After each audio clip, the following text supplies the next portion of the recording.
So what did we say yesterday? We introduced to you the concept of a free body diagram where we said you represent the mass as a dot. I said to you, then we're going to label the forces using arrows roughly to scale. What do I mean by roughly to scale? If you knew two forces were the same size, you wanted to draw the arrows the same. Okay? If you knew one force was bigger than another, you wanted to draw one arrow bigger than the other. That's what I mean by roughly to scale. We used our knowledge of Newton's laws to figure out any forces that were missing. So, for example, we looked at a book sitting on a table. We knew the table had to be pushing up because your binder, we used as your example the binder on your desk. We said it's not accelerating. That means the forces must be moving forward. That starts with letter B, balanced. So we knew there had to be an upwards force exactly the same size as gravity. We talked about the concept of weight. Weight is not mass. Mass is kilograms. Weight is newtons. Weight on Earth is kilograms times 9.8. Weight on the moon is kilograms times 1.6. Weight on Mars is kilograms times about 3.2. But we said weight is a force. It's measured in newtons. I think I gave you that information on your green sheet, yes?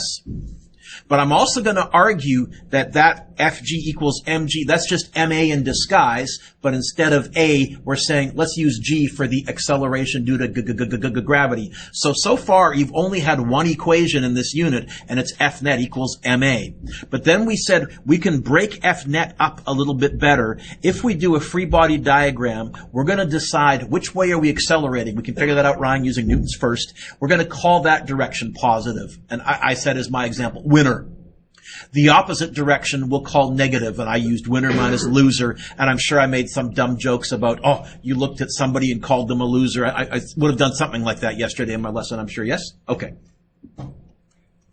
We started looking at some examples here. So I did a whole bunch of questions looking at rope and tension because there's some good physics going on there. It's a two-force question, gravity and tension. And by looking at which way we're accelerating, we could figure out, oh, we're accelerating up. Tension must be the winner. Tension minus mg equals ma. Here, accelerating down, mg must be the winner. mg minus tension equals ma. And basically I said for all of these, I'm either going to give you all the forces and say find the acceleration. Sean, how would we get the a by itself? Divide by m, we called that Sean's theorem.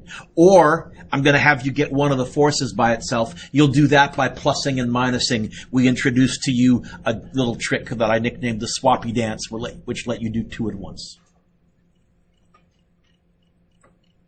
And we got to example 10. Okay. Mr. Dewick jumps out of an airplane. I mentioned I jumped out of an airplane because I have. Once he pulls his parachute, air drag has a force of 1,250 newtons. What's his net acceleration? Okay.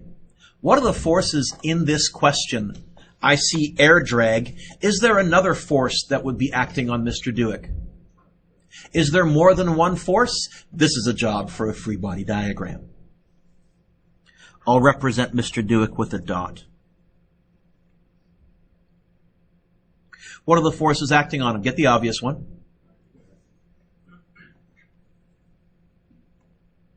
And we said that's calculated by going mg.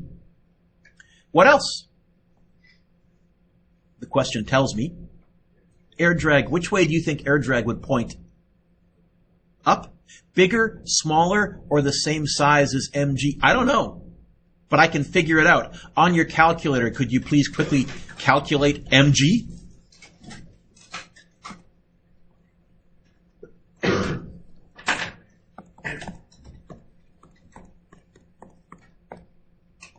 Oh, how big is air drag? Bigger, smaller, or the same size as mg?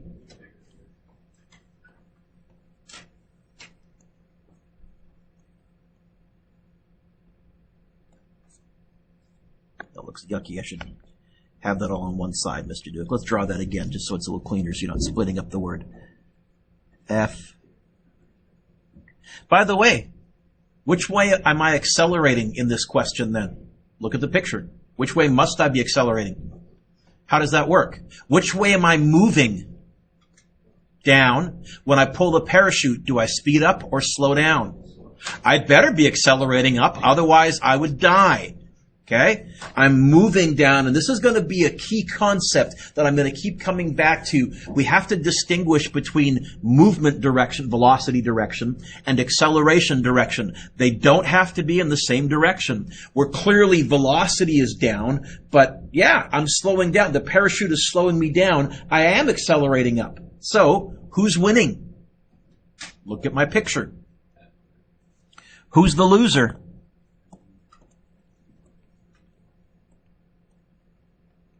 What does winner minus loser always equal? MA. Peter, what are they asking me to find here? How? By the other side as well, both sides by M. Yeah. I would also have no problem if I had told you the acceleration and said find F drag. You would plus the mg over. But yeah, here we'll use Sean's theorem. A is going to be, and now I can plug in numbers. How big is F drag? 1,250 minus M, 92, G, 9.8, all divided by 92. What's my net acceleration?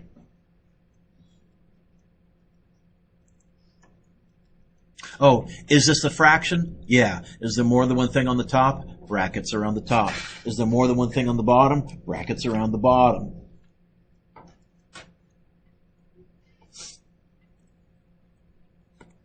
$12.50 minus 92 times 9.8. I could have just used my answer button, I guess, because the 901.6 is what that is if I was really lazy, but I usually like to type the stuff so I can see how it all fits together. You get 3.786956, 3.79? What'd you do? Yeah. Okay.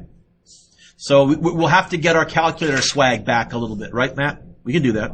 3.79 meters per second squared. Air drag, air resistance, is a really tricky force because which way am I moving? Down. Which way am I accelerating? Am I speeding up or slowing down? As you slow down, what happens to air resistance? I'm assuming you've all stuck your hands out of the window of a moving car. What happens to air resistance as you slow down? It gets smaller. What would really happen is eventually, as I slow down, this arrow would get shorter and shorter and shorter, and I would reach a point where mg and air drag were the same. That's my terminal velocity when my parachute is open. You do the same thing without the parachute, by the way. It's just that without the parachute, my terminal velocity, well, it's terminal. If I hit the ground at that speed, I would die.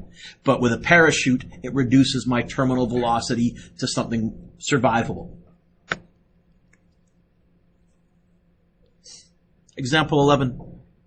Caleb jumps from a 19.5 meter high cliff into a lake. If we assume his mass is 65 kilograms, A, find how long it takes until he hits the water, and we're going to ignore air drag. We're going to say he probably tucks pretty good, and so air resistance is minimal. All right, Carter, what's this want me to find? All right, so now I'm going to shift my mind from forces and free body diagrams back to kinematics. What else do I know? What? Okay, in kinematics, we'll let down be negative. In forces, we'll take care of the negatives with our winner minus loser. If it needs to be negative, it'll end up with a minus sign in front of it, and that'll take care of it. So we won't put a negative 9.8 in for forces. We didn't put a negative 9.8 in here. But here, I agree with you. We're back to kinematics. We'll do that. What else do I know? What? Displacement. Good. What? Not 19.5. Negative 19.5, because we're back in our vector world of kinematics, where there it was easier for gravity to let down be negative. I know one more thing if you've cliff jumped. You know VI. You're stepping off the cliff, right? You might jump up a tiny, tiny bit, but let's just say we're stepping off the cliff. VI is 0. So, Carter, which equation? Yeah, I can go back to D equals, since VI is 0, I can skip VIT. And in fact, Carter, I often wrote it as AT squared over 2. I didn't even bother writing the 1 of the 1/2. Get the T by itself. What do you do with the A?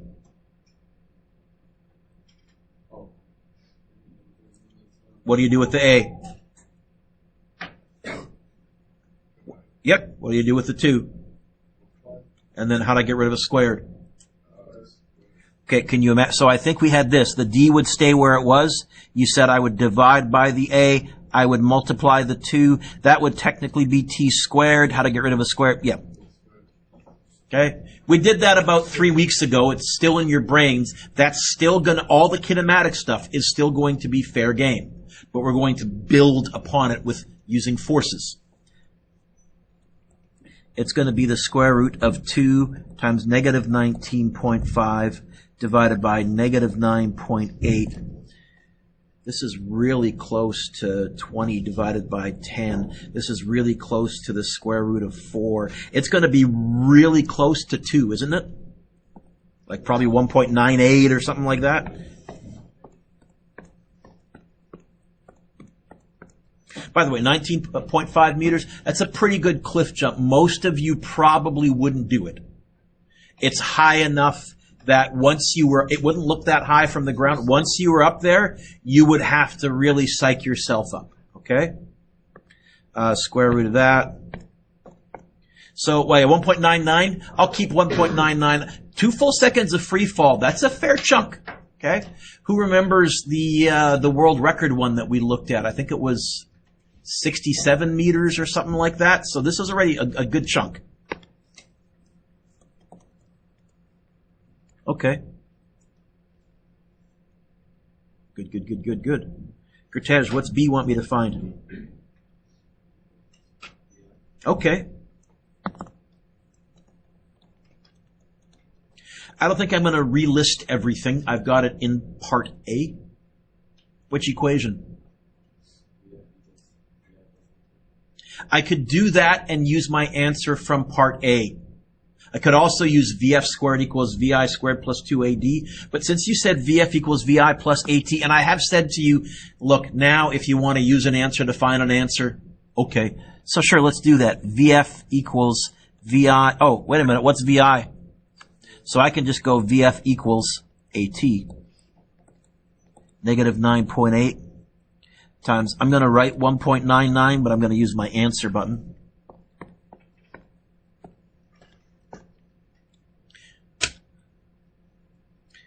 And I get negative 19.5. Your velocity has the same magnitude as your height, just by a fluke. Don't think that's a pattern or anything like that. It's just because your free fall time is about 2 seconds, and in 2 seconds you get to about the same speed as your height. Negative 19.5 meters per second. Okay. Is that fast? Just for giggles, times by 3.6. You're hitting the water at about 70 kilometers per hour. Like if you weren't tucked, you would feel this. You would not want to belly flop, or even probably not want a cannonball from this kind of a height. Okay? Alrighty. If Caleb's feet just barely touch the bottom of the lake, which has a depth of 2.5 meters, ooh, Derek, what's C asking me to find? Okay. Don't write this down, look up. Derek, would I use Sean's theorem?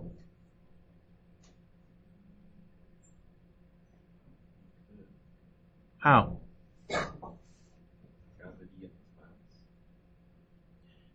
When he's in the water, what are the forces acting upon him when he's in the water? Get the obvious one. What else? Weight's not a force. Great weight is the same thing as gravity. So you just said gravity twice? Yeah. Water resistance. Do I know the force of water resistance? Can't use this. Okay. I think we're going to use kinematics, and I think we may even end up using that. I don't know. Let's go A equals question mark.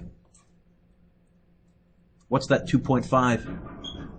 So the reason I'm doing this, by the way, is just to let you know there's going to be several different ways to find acceleration, and you'll have to come up with a little mental checklist to decide which method I'm going to use. In this case, I'm not going to do a free body diagram and forces, because even though there is more than one force, I don't know both of them, so I couldn't find A.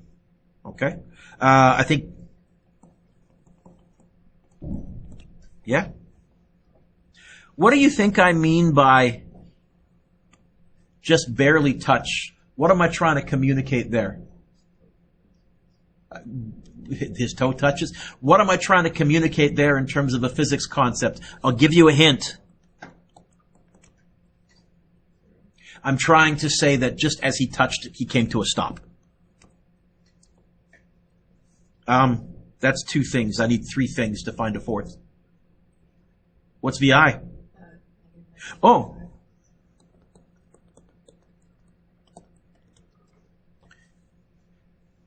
Can anybody see the mistake we've made? It's very subtle. Okay, so if we're going to let down be negative, then we could let that be negative. Or you could have let this be positive and this be positive. We would have got a negative acceleration, which would have meant slowing down. It really depends on what you decide is your reference frame. But when you said that, I said, okay, I'll be consistent then. I'll let down be negative. Which equation can I use to find... Oh, Derek, you're doing this one. Which equation can I use to find A? Get the A by itself. Yeah, VF squared equals VI squared plus 2AD. How about VF squared minus VI squared? Don't forget the squareds. Yeah. Now, what direction is Caleb accelerating when he's in the water? Up or down? Up. What direction have we said is positive in this question? So, based on Callie's, when she said negative 19.5, and we made this negative, I should get a positive acceleration. Or if I'd let everything be positive, that just would have given me a negative acceleration, which would have meant slowing down. And I would take either as long as you were consistent in your question. What I wouldn't like is make that one negative and this one positive. Then I'd be saying you're not consistent, is all. So it's going to be 0 squared minus, I'm going to go answer button squared because it's sitting on my calculator, divided by 2 times negative 2.5. Hey, Matt, is this a fraction? Probably brackets around the top, right? Oh, and I guess I got to put brackets around the bottom. I get 76.44. Okay. How many G's is that?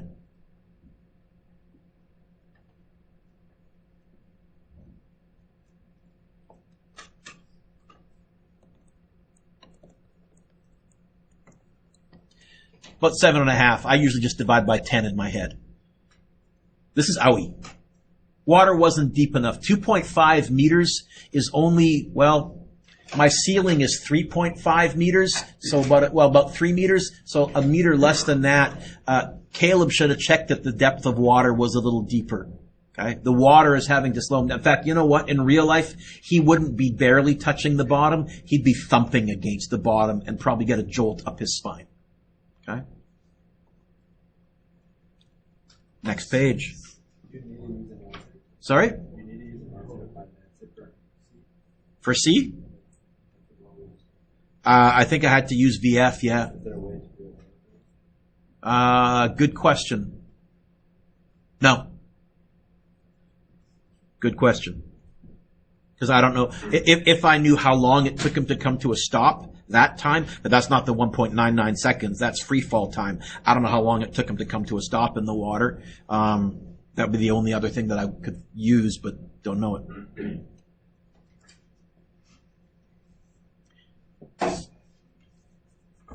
Ryan, what do you want me to find?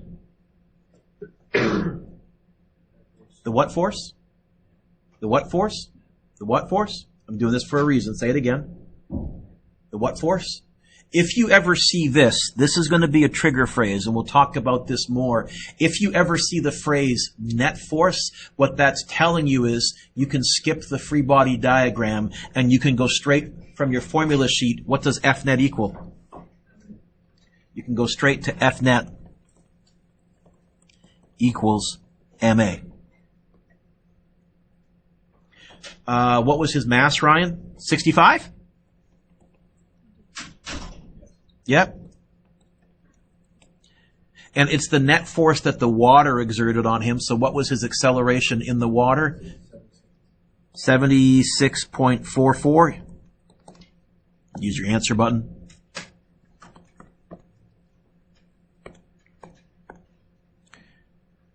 $4,968.6 newtons. I'll go 4,970.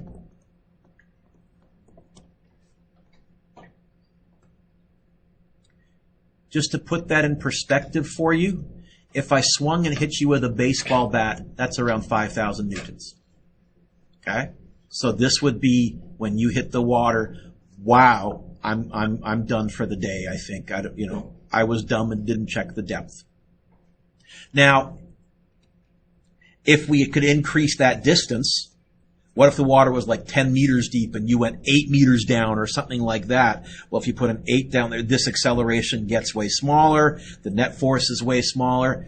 That's why you try and tuck when you hit the water and go down as far as you can. That's why you're tucking. You want to maximize the distance down to reduce the acceleration, bringing you to a stop, to reduce the net force that the water has to put on you. So instead of, owie, I'm done, it's, oh, that was kind of an adrenaline rush. Does that make sense? Anybody here done cliff jumping? I should ask. Okay? So that's the physics of what you're doing. And again, you don't think about all that when you're doing it, but I always like trying to explain something that you've done and looking at the physics behind it. Cliff jumping has some really cool physics behind it. Do it safely. Example 12. What is FBD and abbrev for?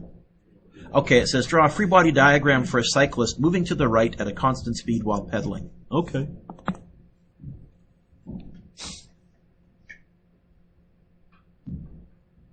The temptation students have, again, is to rush into all the weird stuff. Go systematically. What are the forces acting on this cyclist? Get the obvious one. Which way? It also is part of my, I like it if I can get you to write a no-brainer down because you feel better and it gets the mental juices flowing. Is this cyclist sinking into the ground like quicksand? Are they flying off the air like Superman?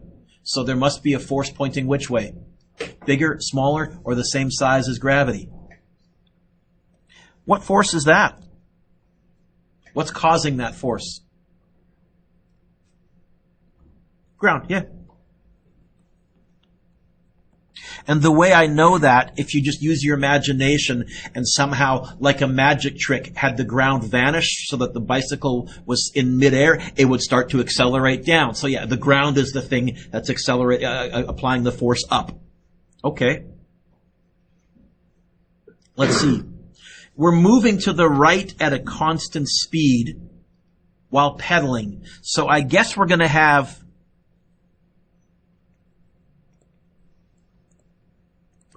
Now, I've just lied to you. Believe it or not, a bike is really complicated.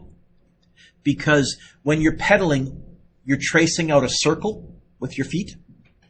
And then the gears and the chain are changing that into a linear force. And then that's being transmitted to the tires. So your pedals actually aren't what make you go forward. So I wrote F pedal, and then can you just cross that out lightly? Because I'm a physics nerd, I have to tell you the force that makes you go forwards. Do you know what force makes you go forwards when you pedal? It also explains why you can't bike on ice. It's, again, almost always when we're talking about objects with tires, it's friction. But it's a really complicated, well, how does my legs turn into friction? It's a pretty complicated system. Why can't this be right? Why can't this be correct? What's the two-word phrase that I should have underlined? I should have gone ding, ding, ding, ding, ding, ding, ding, ding, ding, ding, ding, ding, ding, constant speed. Which way must there be an arrow pointing? Bigger, smaller, or the same size as F pedal, which becomes F friction? Why can't it be smaller? Don't write this down. Peter, is it possible for that to be a constant speed? If you're at a constant speed, what's your acceleration exactly as a number? Which means the forces must be, I'm looking for where that starts letter. That phrase, constant speed, we're really going to have to pay attention to this unit. I know that there has to be a force this way. Draw it the same length as your forward arrow. What force is that? I heard somebody whisper it. Yeah.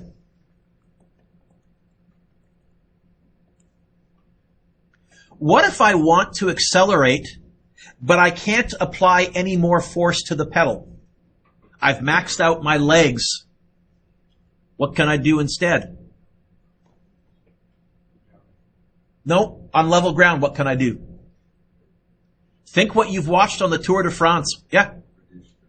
We've just explained the pose that all the cyclists get into. All of those professional cyclists, because all of our bodies are slightly different, they have spent hours in a wind tunnel, and somebody has watched from the side as smoke or something is going over them. Okay, you need to drop your left knee by 1 centimeter. Okay, you need to drop your right shoulder by 0.5 centimeter. Okay, and when they get their optimal drag position for their body, they memorize that. Okay? But yeah, now we're explaining the Tour de France pose. I can't pedal any harder. I've maximized my legs out with weightlifting. What can I do? Well, if I make this smaller, well, what if this is smaller? Then what? I must accelerate because I'm unbalanced forwards. Until I get my new air drag as I go faster and faster. Okay? Number 13. Draw a free body diagram for an inline skater who is dragging the toe of one skate in order to slow down and stop. Okay.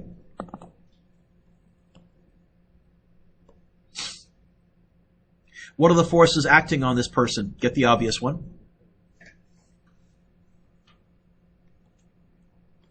Are they sinking into the ground like quicksand? Are they flying to like Superman? Okay. There must be a force the same size, and it's our good old ground. By the way, tomorrow we're going to give that ground force a special name. We're going to name any force from a surface, whether it's your table preventing the book from sinking into it, whether it's the ground preventing an object from sinking into it, whether it's your chair preventing you from sinking into the chair. We're going to give that a special name. Let's assume this person is traveling to the right, but slowing down. If they're traveling to the right, but slowing down, what direction are they accelerating? Left. Which way must there be an unbalanced force? Same answer.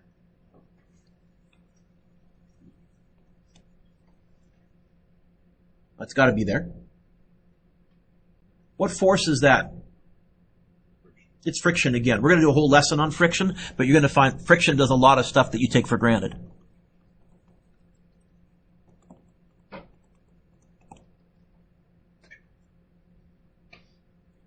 They're moving to the right. Does there have to be an arrow pointed to the right?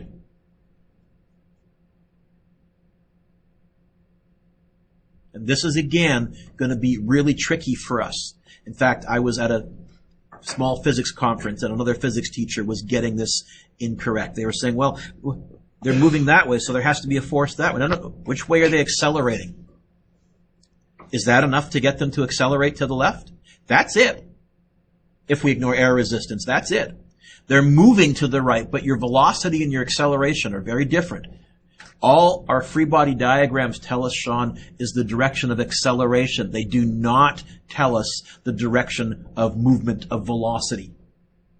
They tell us acceleration. Draw a free body diagram for a car hitting the brakes and slowing down. Okay. What are the forces acting on it? Get the obvious one.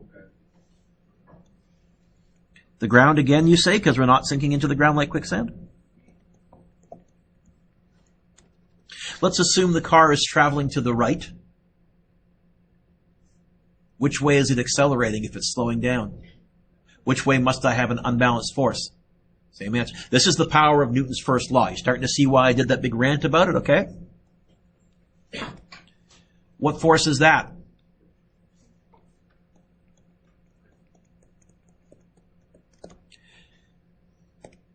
Does there need to be an arrow pointing forwards? Nope. That's it. Turns out the physics of an inline skater dragging their toe and a car hitting the brakes, same free body diagram. Okay? What's your homework? So I already said you could try number 1 and 2. 4 is good. 1 and 2. 4 is good. I'm going to be assigning most of these. 5 is good. 6 is good. 7 is good.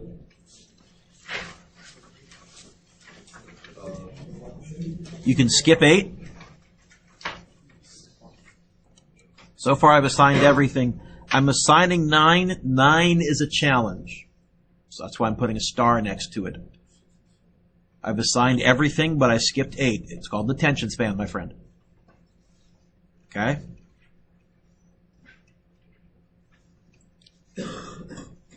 Ten is good. And then I need to ask, there's always a weird glitch. For your number 11, do you have 4 small, nice free body diagrams? Not this big, massive one. So I can assign for you guys number 11, but I just can't print it. Sorry? Someone said not me? Number 11. You have 4 nice diagrams, right? Yeah. There's some weird glitch when I print this digitally to this program. I always get a big picture there, but you folks have okay. So we can do that one. 12 is good. I'm throwing a lot at you. 13 and 14. It's going to take some time. Okay? But I'd like to talk about number 1 and number 2. And in fact, here's what I'm going to do just to help you out. I think the back page of your lesson is blank. Yes? If you want to go to that for a second, I'm going to give you some hints about question number 1 and number 2. So if you want to, on the very back page, where you have a little blank page, you can write like question number 1. This is what number 1 says. It says, a rope is attached to a 2-kilogram rock and pulled up as in the diagram. I didn't bother copying the diagram. Draw a free body diagram and find the cord tension if the mass is accelerating at. I'm going to change this just so you can know how to do this. Let's suppose it was accelerating up at 5.3 meters per second squared. How would I do that? Well, when we're talking about a rope and a rock hanging from it, there are 2 forces involved, gravity and tension, because there's 2 forces. You know what this is a good job for? Free body diagram. So I would go like this. What are the forces acting on the rock? Get the obvious one. What else? Tension. Bigger, smaller, or the same size as gravity? And how do I know? This is why I had to tell you the direction of the acceleration. Which way am I accelerating? So I know it's going to be bigger. What's my equation? Who's winning? Who's losing? Okay, so for part I, it would be tension minus mg equals ma, and they want me to get the T by itself. That's what you're going to do for all of these. I've just made up a different question, so it would be tension minus mg equals m times 5.3. How would I get the T by itself? Add what?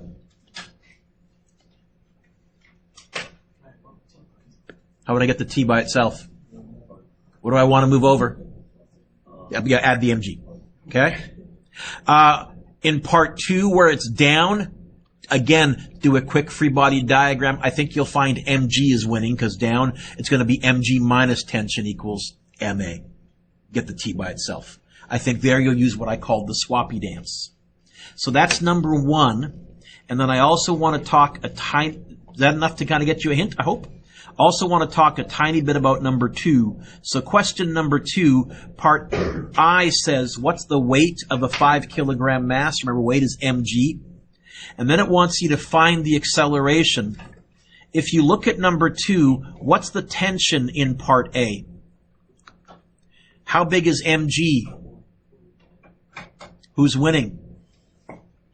Your equation here would be tension minus mg equals ma, and they want you to get the A by itself. You'll use Sean's theorem, divide by m. Okay? See if you can figure those out. I've thrown a lot at you, and I will help you with this. There's about 25 minutes left. You can take a big chunk of this. We're basically going to also do tomorrow's lesson, and then I'm going to press pause because these two lessons overlap so much. I find tomorrow's lesson also answers a bunch of questions from this homework. Okay? Thank you for your patience.